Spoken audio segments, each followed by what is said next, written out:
மீன்பிடி தடைக்காலம் துவங்கியுள்ள நிலையில் தடைக்கால நிவாரணம் உடனடியாக வழங்கி படகு பழுது நீக்க வங்கிக் கடன் வழங்க வேண்டும் என நாகை மீனவர்கள் கோரிக்கை விடுத்துள்ளனர். மீன்களின் இனப்பெருக்க காலத்தை முன்னிட்டு ஏப்ரல் 15ஆம் தேதி முதல் ஜூன் 14ஆம் தேதி வரை 61 நாட்களுக்கு தமிழக விசைப்படகு மீனவர்கள் ஆழ்கடலுக்கு சென்று மீன்பிடிக்க தடை விதிக்கப்பட்டுள்ளது.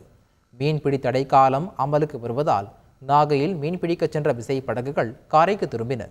கீச்சாங்குப்பம், அக்கரைப்பேட்டை, கல்லார், நம்பியார் நகர், நாகூர், சாமந்தான்பேட்டை, செருதூர் கிராமங்களைச் சேர்ந்த மீனவர்களின் 1000க்கும் மேற்பட்ட விசைப்படகுகள் துறைமுகத்தில் பாதுகாப்பாக நிறுத்தி வைக்கப்பட்டுள்ளன.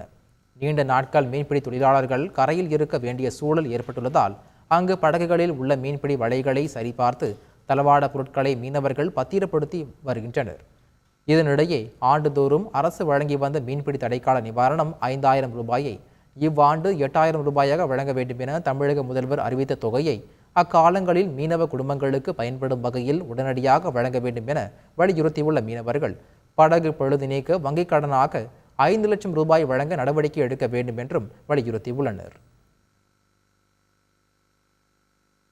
மீன்பிடி தடைக்காலம் துவங்கியுள்ள நிலையில் காசிமேட்டில் மீன்கள் வாங்க அசைவ பிரியர்கள் குவிந்தனர்.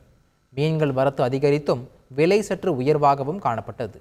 வஞ்சீரம் கிலோ 1500 ரூபாய்க்கும், வவ்வால் 900 ரூபாய்க்கும், சங்கரா 600 ரூபாய்க்கும், தேங்காய் பாறை 850 ரூபாய்க்கும், இறால் 400 ரூபாய்க்கும், கடமா 300 ரூபாய்க்கும் விற்பனையானது.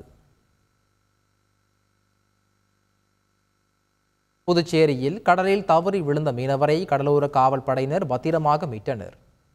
காலட்பேட் பகுதியைச் சேர்ந்த பாலமுருகன் என்பவர் புதுச்சேரி துறைமுகத்தில் இருந்து விசைப்படகில் கடலுக்கு மீன்பிடிக்கச் சென்றார். அப்போது எதிர்பாராத விதமாக கடலில் தவறி விழுந்த அவரை இந்திய கடலோர காவல் படையினர் பத்திரமாக மீட்டு கரைக்கு அழைத்து வந்தனர். செய்திகளை உடனுக்குடன் தெரிந்து கொள்ள உடனே சப்ஸ்கிரைப் பண்ணுங்க.